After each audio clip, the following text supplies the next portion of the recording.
ang hinahanap natin ay PowerPoint, i-include natin dyan ang PowerPoint. So, enter. Andyan, lumabas na yung mga PowerPoint tungkol sa paksa. And then, pipili tayo. Pipili natin yan. So, piliin natin kay Edmond84. Siya ang nag-upload niyan sa SlideShare. So, ito yung PowerPoint na kunin natin. So, ikukopya natin itong URL. Control-C, copy.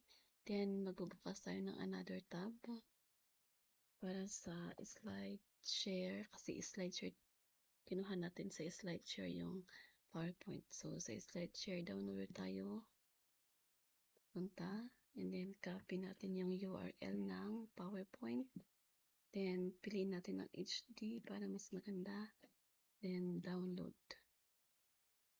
Hintayin natin. Piliin natin ito. Depende sa inyo kung anong pipiliin nyo. Kung download PDF.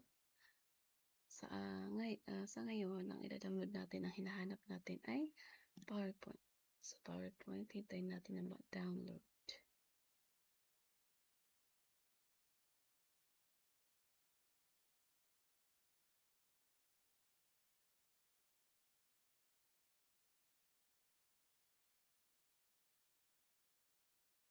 Ayan, na-download na siya. Tingnan natin sa download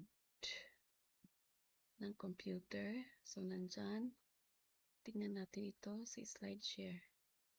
Ito siya. Dahil WPS ang ginagamit natin, buksan natin sa WPS Office kasi hindi siya nabubuksan pagka ibang software. So, ito yung na-download natin.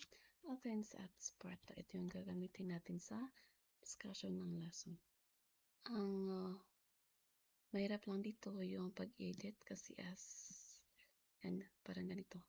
Hindi siya ma-edit.